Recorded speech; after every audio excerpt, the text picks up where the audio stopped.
Meu nome é Roberto Martins e eu vou apresentar aqui a nossa série de seminários que são relativos à celebração dos 30 anos do Grupo de História, Teoria e Ensino de Ciências. Nós teremos seminários durante todo o mês de outubro. São 4 semanas, com seminários nas segundas e sextas-feiras à tarde. Vocês podem encontrar a programação toda no site do grupo ou então no canal do YouTube do GHTC. Bem, eu queria, em primeiro lugar, já agradecer aos participantes que vão pronunciar os seminários aqui nessa nossa celebração. São pesquisadores de muitas instituições, metade deles do Brasil, metade do exterior, aproximadamente. E na ordem de apresentação dos seminários, então, eu já quero deixar o meu agradecimento aos professores Alberto Cupani, Marcia Richmond, Douglas Altin, Olímpia Lombardi, Luiz Carlos Soares, Gildo Magalhães, Carlos Alberto Lombardi Filgueiras, Peter Hering, Costas Campuraques, Alejandro Martim Lopes, Pablo Lorenzano, Ricela Lamas, Aldo Melender de Araújo e Olival Freire. Bem, eu não sou o organizador do evento. Eu sou um dos participantes, mas como criador do GHTC, eu estou fazendo essa apresentação inicial. E eu quero agradecer à equipe de pesquisadores do Grupo de História, Teoria e Ensino de Ciências, que teve a iniciativa e organizou essa série de seminários. Então, meu obrigado a todos e todas pesquisadores e pesquisadoras do grupo, e um agradecimento especial às professoras Cibele Celestino Silva e Maria Elice Prestes, que vão cuidar da edição do volume que vai ser publicado com o texto dessas apresentações. E eu quero registrar minha satisfação em participar desse evento, que é um marco de crescimento e de desdobramento do GHTC original. E nessa minha apresentação eu vou esboçar como se deu a criação do GHTC. Então, o Grupo de História e Teoria da Ciência, esse era o nome inicial do grupo, foi criado na Universidade Estadual de Campinas em 1991, como um grupo de pesquisa sobre história e filosofia das ciências. O nome do grupo não incluiu a palavra filosofia, porque na época em que ele foi estruturado, havia uma situação de conflito com professores do Departamento de Filosofia da Unicamp e eu preferi não incluir a palavra filosofia no título do grupo. Então apareceu teoria. O nome do grupo mudou 20 anos depois, tornando-se o Grupo de História, Teoria e Ensino de Ciências. Inicialmente, essa palavra ensino não fazia parte do nome do grupo. Ela foi adicionada depois que eu me aposentei, em dezembro de 2010, quando o grupo passou para a USP, sob a responsabilidade da professora Cibele Celestino Silva. O GHTC foi estruturado dentro do Departamento de Raios Cósmicos, Cronologia e Altas Energias do Instituto de Física Gleb Vatagen da Unicamp, que era onde eu trabalhava. Muita gente dentro do Instituto e de fora dele também achou estranho, na época, um grupo de História e Filosofia da Ciência dentro desse departamento. Depois, as pessoas foram se acostumando. A criação deste grupo foi acompanhada pela oficialização das minhas linhas de pesquisa e de orientação na pós-graduação do Instituto de Física. Essas 3 linhas de pesquisa já tinham sido aprovadas no final de 1990, são as seguintes. Primeiro, fundamentos da física, relatividade, gravitação e eletromagnetismo. Eu, antes da criação do grupo, orientava dissertações, estudantes, na área de relatividade, no Instituto de Física. Então, a descrição dessa área, pesquisa sobre as bases teóricas, metodológicas, históricas, epistemológicas e experimentais de algumas teorias da física contemporânea, com o objetivo de esclarecer a fundamentação das mesmas, sugerir novos desenvolvimentos e testes, explorar novas abordagens, bem como discutir a viabilidade de alternativas. Na época, em 1990, foi incluído aqui no nome dessa linha de pesquisa, eletromagnetismo. Foi um pedido do professor André Assis, que inicialmente colaborava também com o grupo. Depois houve um problema e ele não pôde continuar no grupo. Segunda linha de pesquisa aprovada no final de 1990. História conceitual da ciência internacional, estudo de casos. E a descrição dessa linha de pesquisa é a seguinte: análise histórica detalhada de episódios da história da ciência a partir do estudo de textos científicos originais, bibliografia primária, com utilização de estudos historiográficos, visando o esclarecimento do desenvolvimento de concepções científicas e examinando questões metodológicas e epistemológicas associadas ao processo de elaboração do pensamento científico. Então, o enfoque, essa é a linha principal que vai estar associada ao GHTC. Então, o enfoque principal é, primeiro, vocês notem que no título está citado ciência internacional. Por quê? Daqui a pouco eu vou explicar para vocês que no Brasil, nessa época, se dava muita importância ao estudo do desenvolvimento da ciência brasileira. E aqui, então, no título eu queria frisar que o nosso enfoque não era o estudo da ciência brasileira, mas da ciência internacional. E o título fala de história conceitual, ou seja, não é uma história das instituições, é um outro tipo de história que exige que o historiador se debruce sobre o estudo das fontes primárias, no sentido dos trabalhos científicos originais, entrando dentro do espírito daquela época, fazendo um estudo que a gente chama diacrônico daquelas contribuições científicas que ele está estudando. Então, isso é o enfoque especial que estava sendo utilizado nessa abordagem, e sempre história da ciência associado à filosofia da ciência ou epistemologia. Por quê? É o ponto de vista que eu sempre adotei, de que é importante a gente associar o estudo da história da ciência ao da filosofia da ciência e vice-versa. Bem, aqui na descrição dessa linha de pesquisa não estava descrito o uso na educação. Não foi incluído por acaso, porque era uma coisa bastante óbvia, uma consequência natural para mim, a utilização da história da ciência na educação. E em 1990, aliás, eu publiquei um trabalho a respeito disso.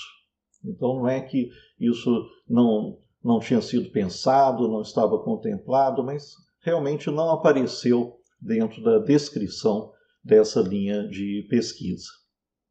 E a terceira linha de pesquisa, que foi aprovada no final de 1990, era Ciência e Técnica em Portugal e Brasil, do Renascimento até 1900, que a descrição é a seguinte: levantamento de fontes documentais, impressas ou manuscritas, relativas ao desenvolvimento científico e técnico do Brasil, de Portugal e de suas colônias, e criação de um conjunto de banco de dados sobre o assunto, estudos bibliométricos e estatísticos referentes à produção científica e técnica luso-brasileira, pesquisa sobre aspectos específicos do desenvolvimento científico e técnico luso-brasileiro nesse período. Bem, e essa linha de pesquisa estava associada então a um projeto bastante amplo que foi iniciado nessa época, que era de criação de bases de dados a respeito do que existia de fontes para o estudo da ciência e da técnica, ciência técnica no sentido bem amplo, né, em Portugal e Brasil, desde o Renascimento, porque são as fontes mais antigas que a gente tem relativas a Portugal, até 1900, que foi o marco final aqui. Né? Então, isso também foi um trabalho desenvolvido dentro do GHTC. Bem, para a gente entender o contexto da criação do GHTC, eu vou falar um pouco sobre a situação institucional no Brasil dos estudos sobre história da ciência nessa época. E depois eu vou também indicar rapidamente a minha própria trajetória até 1991 e como que ela se conecta com o que estava acontecendo em vários lugares. E é claro que eu vou fazer um recorte pessoal da história. Eu peço que ninguém se ofenda se alguma instituição ou pessoa não for mencionada nessa minha apresentação. Bem, no Brasil, o estudo da história da ciência começou sob a forma amadora, como uma atividade desenvolvida em tempo parcial por profissionais de várias áreas. Profissionais de física, de matemática, de química, de biologia, engenharia, arquitetura, medicina, etc. Quase sempre, o estudo da história da ciência era considerado como um assunto para ser estudado e ensinado por pessoas mais idosas, que já tinham passado da sua fase científica ou técnica produtiva. E eu quero falar sobre o processo de institucionalização da história da ciência. E a institucionalização de uma disciplina acadêmica qualquer é acompanhado por vários indicadores, como os seguintes: a criação de cursos de pós-graduação, a instituição de grupos de pesquisa, a criação de associações científicas, a realização de séries de congressos e outros eventos, e o surgimento de periódicos específicos. São alguns dos indicadores e coisas que eu vou mencionar aqui. Na década de 1970, se formou um grupo de História da Ciência no Departamento de História da USP, sob a liderança do professor Simão Matias, que era um químico, professor aposentado do Instituto de Química da USP. E o interesse desse grupo se focalizou principalmente no estudo da história da ciência e da tecnologia do Brasil. No Brasil não existia nenhum curso de pós-graduação específico sobre história da ciência, até 1991. Os primeiros cursos que foram criados na década de 1990 são posteriores, então, ao surgimento do GHTC, eu não vou descrevê-los. Mas, em torno de 1975, começaram a ser orientadas dissertações de pós-graduação sobre história da ciência dentro da linha de História Social da pós-graduação do Departamento de História da USP. Não era um curso específico. Em outras universidades também surgiram dissertações e teses sobre temas de história da ciência e da técnica, como, por exemplo, na COP da Universidade Federal do Rio de Janeiro. COP era a sigla de Coordenação dos Programas de Pós-Graduação em Engenharia.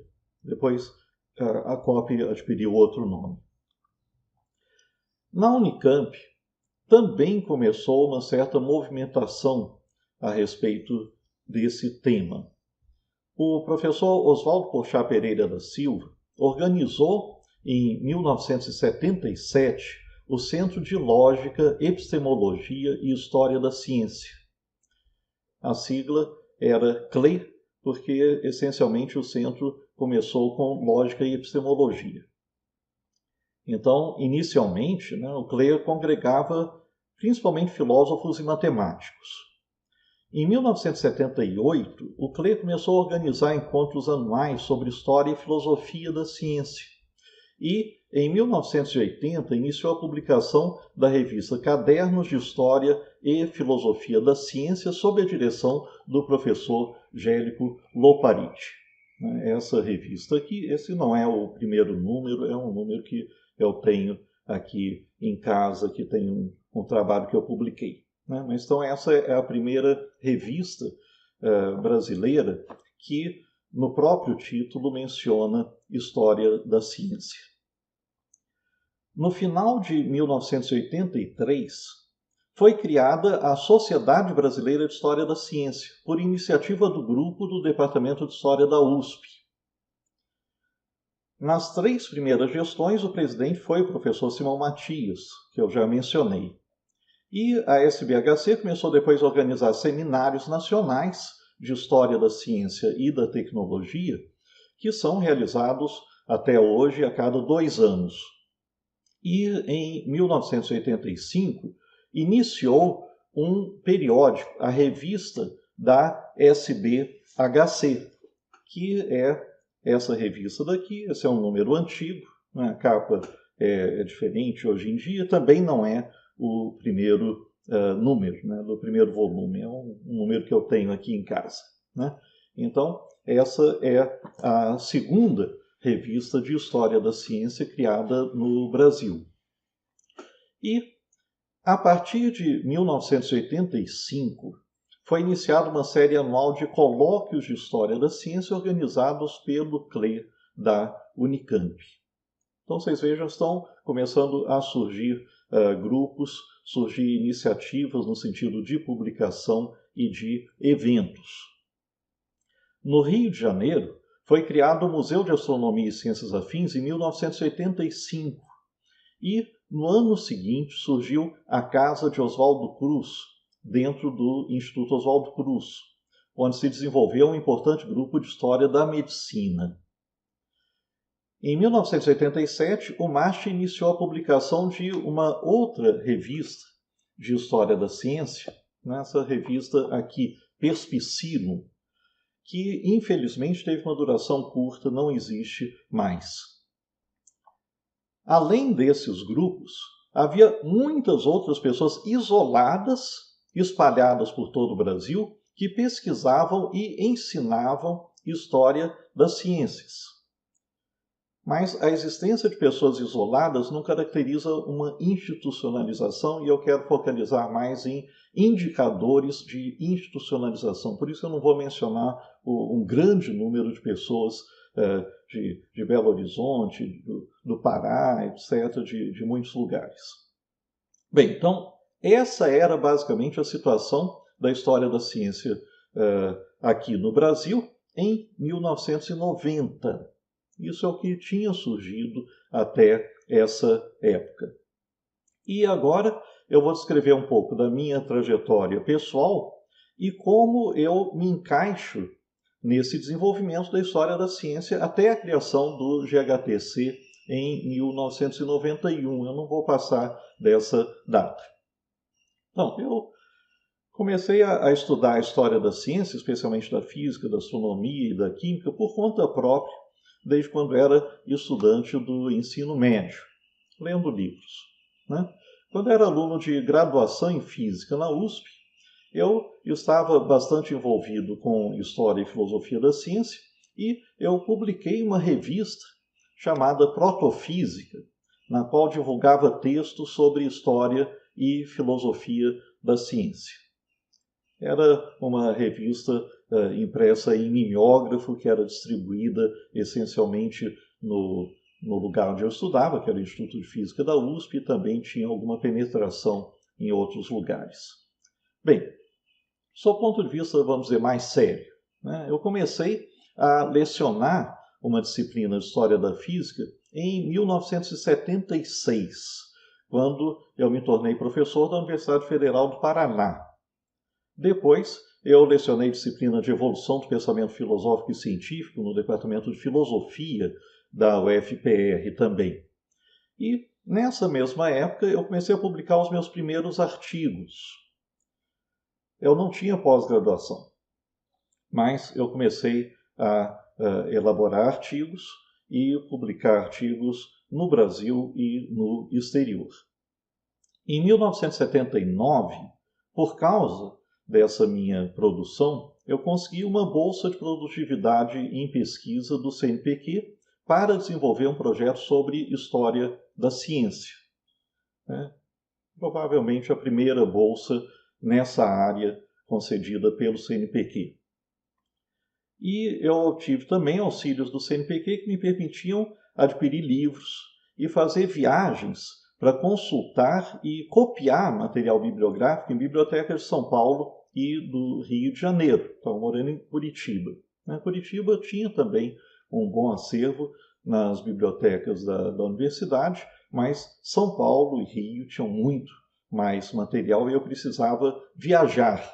Era uma época em que, lembrem-se, não existiam bibliotecas virtuais. A gente precisava ter o material físico nas mãos.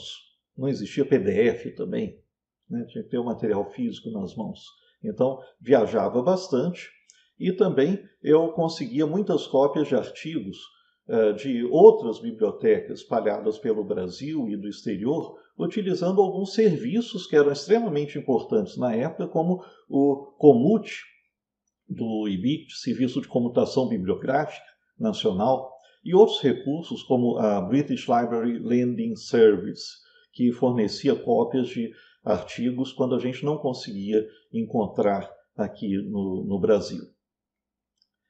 Bem, ainda em Curitiba, em 1980 eu comecei a estreitar relações com o grupo da Unicamp, e no mesmo ano eu me tornei membro do CLE a convite do professor Oswaldo Porchat, embora continuasse morando e trabalhando no Paraná. E desde então comecei a participar dos encontros anuais de História e Filosofia da Ciência realizados na Unicamp como convidado. Então, em 1983, eu fui contratado pelo Instituto de Física da Unicamp, me mudando então para Campinas. Eu comecei então a desenvolver intensas atividades de História da Ciência junto ao Centro de Lógica. Eu iniciei lá a organização dos colóquios de História da Ciência em 1985, depois foram realizados anualmente esses colóquios. Assumi um pouco depois a edição da revista Caderno História e Filosofia da Ciência e comecei também a desenvolver um projeto de criação de uma biblioteca e de um arquivo histórico. A minha intenção era criar uma grande infraestrutura para pesquisa em História da Ciência associada ao Centro de Lógica. Eu já disse que eu não tinha pós-graduação. Em 1987, eu obtive meu título de doutor em Lógica e Filosofia da Ciência, por defesa direta de tese sem orientador. O Conselho Universitário da Unicamp me autorizou a obter o título por defesa direta de tese, com um parecer positivo do Instituto de Filosofia e Ciências Humanas. Bem, isso ajudou a minha carreira e o meu trabalho, e eu prossegui nesse desenvolvimento da área de História da Ciência junto ao Centro de Lógica. Eu consegui cotas de bolsas de iniciação científica e de aperfeiçoamento para projetos de História da Ciência e recursos significativos para a área através da FAPESP e do CNPq. Foram também contratados funcionários para auxiliar o desenvolvimento da área no CLE e houve uma expansão muito grande do espaço físico daquele centro, que inicialmente funcionava em algumas poucas salas emprestadas pela Faculdade de Engenharia Elétrica da Unicamp. Então, como estava havendo um crescimento bastante grande das atividades, foi construído um prédio novo para o Centro de Lógica. Em 1987, eu comecei a organizar um movimento nacional para a criação de uma área de História da Ciência e da Tecnologia junto ao CNPq. Até hoje não existe isso, né? Mas foi uma tentativa que foi realizada, então, começando em 1987. Para isso, eu convidei pesquisadores de todos os grupos importantes do Brasil e alguns pesquisadores isolados também, e nós realizamos reuniões em diversas instituições e elaboramos um projeto de desenvolvimento da área. O projeto se chamava PRONACT, Programa Nacional de História da Ciência e da Tecnologia. E eu fui relator desse projeto. Ele foi submetido ao CNPq e foi aprovado em 1988. Foram alocadas verbas para o programa, foi criado um comitê assessor, do qual eu participava, foram realizadas 2 reuniões para julgar pedidos de auxílio dentro do PRONACT, porém, infelizmente, depois de alguns meses, o programa foi desativado por uma série de circunstâncias associadas tanto a mudanças ocorridas no CNPq, como outros problemas envolvendo especialmente um dos grupos de pesquisa que estava representado no comitê assessor. Mas não vou poder falar sobre isso. No final da década de 1980, eu consegui recursos significativos para a biblioteca e o arquivo de História da Ciência do Centro de Lógica. Foram $250 mil da FINEP e $60 mil da FAPESP, para a gente ter uma ideia, né, em termos de valores. Nessa época também eu comecei a planejar um curso de pós-graduação em História da Ciência. Como um primeiro passo, eu consegui a aprovação de um curso de especialização em História da Ciência com duração de 2 anos, que era ministrado nos períodos de férias escolares, janeiro, fevereiro e julho, para facilitar a participação de pessoas que não eram de Campinas. Então, pessoas que, né, moravam em outros lugares, trabalhavam em outros lugares, eram professores de outras instituições e poderiam ir no período de férias para assistir às aulas na Unicamp. Foi feita uma seleção dos alunos em 1989 e as aulas começaram em 1990. Nessa mesma época, dezembro de 1989, eu fui eleito presidente da Sociedade Brasileira de História da Ciência, né, mandato até o final de 1991. As coisas estavam andando bem. Infelizmente, no ano de 1990, ocorreram graves desentendimentos com o Centro de Lógica, causados pelo crescimento excessivo da história da ciência. Não vou descrever os detalhes, né? Bem, esse conflito me levou a me desligar totalmente daquele centro e de suas atividades nesse ano de 1990. Né? E foi nessa situação que eu solicitei, então, o credenciamento das minhas áreas de pesquisa no Instituto de Física e depois a criação do GHTC, do Grupo de História e Teoria da Ciência, no meu departamento, no Departamento de Raios Cósmicos. Eu não posso deixar de assinalar aqui que eu contei com o apoio de todos os docentes do Departamento de Raios Cósmicos para as minhas atividades, exceto um professor, que é uma pessoa que nem merece menção, né?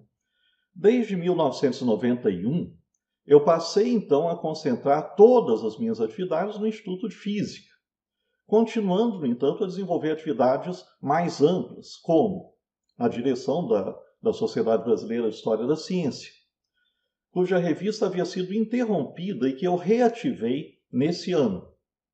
Também, em 1991, eu coordenei o 3º Seminário Nacional de História da Ciência e da Tecnologia, da SBHC, que foi realizado em Caxambu, um evento grande, né? Prossegui a orientação de dissertações e teses sobre História da Ciência, que eu já estava orientando em outras unidades da Unicamp, como o Instituto de Biologia e a Faculdade de Tecnologia de Alimentos, né? Além de trabalhos de pós-graduação sobre física, que eu já vinha orientando também, né, sobre relatividade.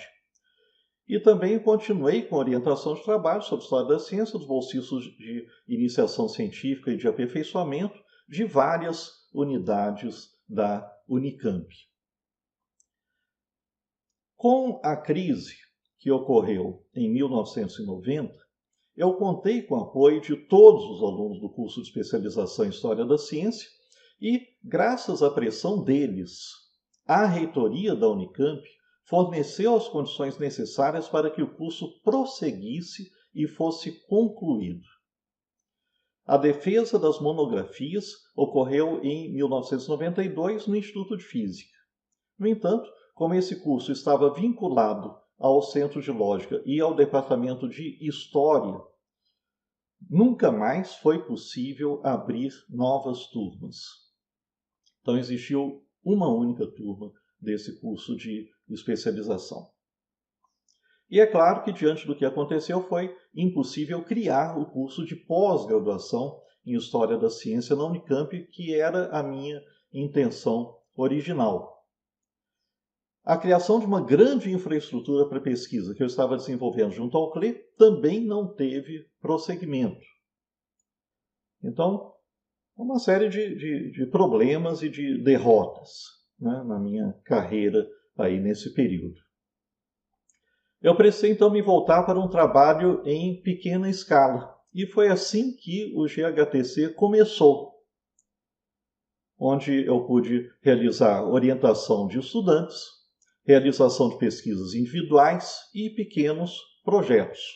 E foi também nesse novo contexto que eu comecei a desenvolver o projeto Lusodat, de bases de dados sobre ciência e técnica em Portugal e Brasil, do Renascimento até 1900, eu já havia me referido a isso, né? E contei com o apoio da FAPESP e do CNPq para isso, né? Em 1991, eu comprei o meu primeiro computador com recursos da FAPESP e era o melhor computador do meu departamento. Ele tinha um disco rígido de 100 megabytes. Bem, a primeira estudante de pós-graduação do Instituto de Física da Unicamp que pôde desenvolver comigo uma dissertação histórica dentro da pós-graduação em Física foi a professora Cibele Celestino Silva. Depois, né, é outra história. Eu não vou contar todo o desenvolvimento do grupo. E agora, mais de 30 anos depois da tempestade que abalou meu trabalho inicial na Unicamp e me levou à criação do GHTC, eu tenho uma enorme satisfação de ver que esse trabalho prosperou. Teve ramificações institucionais também fora da Unicamp e que, depois da minha aposentadoria, em 2010, continuou a crescer e a dar frutos. O grupo não depende mais de mim.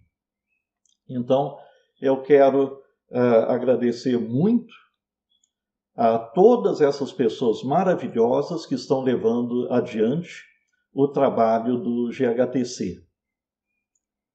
E também o meu muito obrigado a vocês pela atenção.